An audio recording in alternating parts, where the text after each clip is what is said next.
Do you feel overworked? Do you feel like at times when life seems so busy that you can't even get a minute to yourself because you're constant on autopilot mode? You feel like you can't ever have that small space in time where you can just sit down and contemplate on Allah subhanahu wa ta'ala.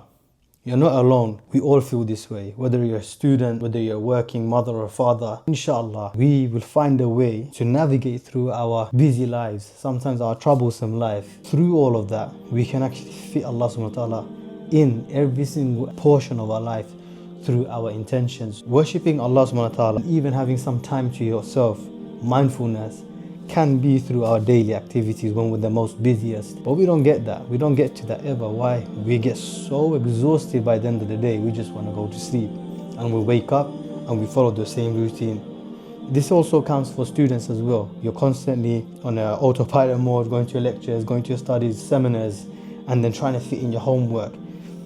You can also fit in some space in time for ibadah. One of the biggest factors in our life we always forget, and we're human beings, we can forget. I do too, where we forget to make intentions. Rasulullah ﷺ said, إِنَّمَا الْأَعْمَالُ بِالنِّيَّاتِ. Every action is judged by its intention. Actions of worship doesn't have to be necessarily prostrating to Allah. These are all actions that we have to do regardless. Salah is part of our life. Our actions can also be things like while we're washing up the dishes for our beloved mothers, while we're working hard for dads as well, while you're studying your books, you're studying for a purpose. Your purpose is to attain a career so you can look after yourself, you look after your family, and this is all parts of ibadah. And how does it become part of ibadah is my question to you. Are you doing it right? Imagine yourself, you're in a busy day. You picked up the kids from school, or you're a person who's at work doing long hours so you can give money to your parents or provide for your children or support your wife or support your husband. Every one of those actions that you're doing, you could have been rewarded immensely. Because before we start our day, we should always reflect on why are we doing this? Because you working wherever you are, as long as it's halal, if you make the right intention, that is ibadah.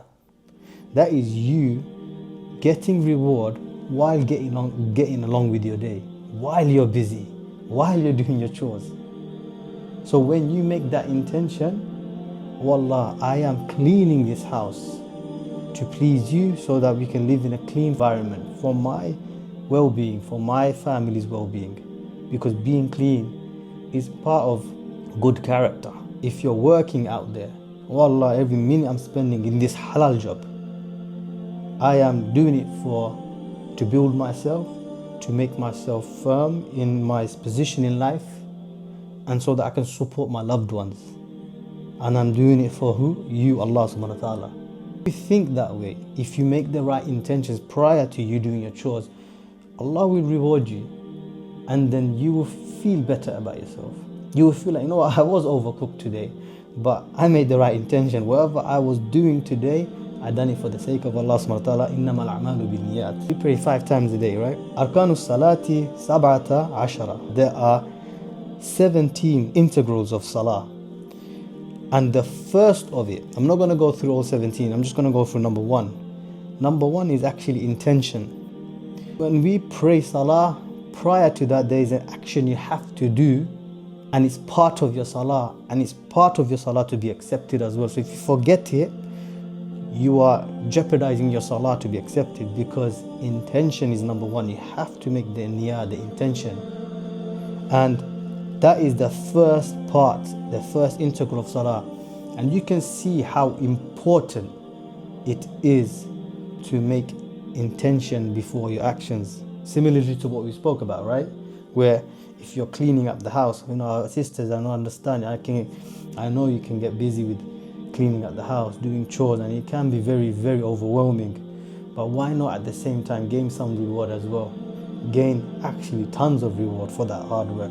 Brothers, I understand that even, you know, I'm not saying sisters don't work, but brothers also who are working, you know, very hard, you know, for your family, to support your family, and sometimes you just don't get that break.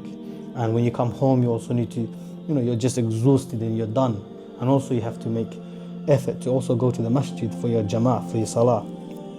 Try to at least go to Isha, at least the minimum. And you feel exhausted. Again, imagine you started your day off with the right intention, just like we're meant to in our salah. So to make intention in the heart is wajib and mustahab, to utter it with the tongue. The intention should be simultaneous with the takbiratul ihram, and remains till the completion of the takbir. So prior to you're saying Allahu Akbar, if you're praying Fajr Fard, say, Ya Allah, I'm going to pray Fajr Fard for you. You don't have to say those exact words, but you need to intend that you're praying Fajr Fard, and you go into your salah by saying Allahu Akbar. You need to make the intention even when it comes to salah, which shows that intention is very important to make. So when you're going carrying for students, you're doing studying, when you open your book, when you open your psychology book, your medicine book, or your law book, whatever you're studying, when you open that book to revise, when you start your studies, when you open, say Bismillah, I'm doing it for you, O Allah. This knowledge that I'm putting in my mind, it's for you, so that I can stand on my two legs and make myself someone great for you, to support myself, to support my family. In turn, I want to create a beautiful, prosperous life for you, O Allah, so that I don't need to burden others, so that I don't need to ask the government for money to support me when I'm older. I'm doing it so I can stand on my 2 feet and show that I'm a Muslim who has strength in both my knowledge, my physical action. And it all starts by what? Intention. Make sure you don't forget to make that intention. And when you do feel exhausted and you feel overworked, trust me, when you just take 2 seconds to think, and you tell yourself, I'm going to do this for the sake of Allah. I've made the intention to do it for the sake of Allah, and I want Allah subhanahu wa ta'ala to reward me for whatever I am doing. And let's all admit, we tell ourselves countless times that I will make time, I will do it then, I will do it after I finish this. In the Friday evening when I get some time, I will sit down, inshallah, and devote myself in reading the Quran. But why not read some Quran while you're doing some of the things that you're busy with? Like I say, picking your children up from school. No, we all go in autopilot mode, but maybe recite some Quran, exchange some stories of the prophets.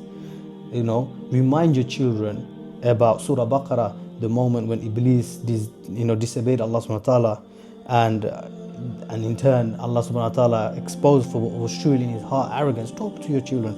Talk to them about the stories of the prophets, of what they've encountered. Trust me, they will engage. And that is a form of ibadah. Why? Because you're teaching your children and in turn, inshallah, for them to be leaders of the ummah. And if you have parents, you feel like you don't make time for them, call them. If your parents passed away, make dua for them. That is ibadah. Make dua for them while you're at work. Make dua for them while you're, putting products into the shelves. Wherever you're working, make dua for your parents. Rabbi irhamhuma kama rabbayani saghira.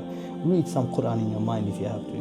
Or even when you're putting things in the shelf, if you work in any supermarkets, for example, you do it for the sake of Allah, you get rewarded for it. Because while you're making the meat, your ends meet, provide bread for your family, provide bread for yourself. And let's not shy away from that. Let's embrace that we have a busy life. Let's embrace that our life is constantly compact. And especially when you're living in London, you have no place to breathe, unfortunately. And I get that, I really do. And let's work around it rather than ignoring it. Because let's admit it, we never find that time. We never get that time to sit down and finally converse with Allah subhanahu wa ta'ala.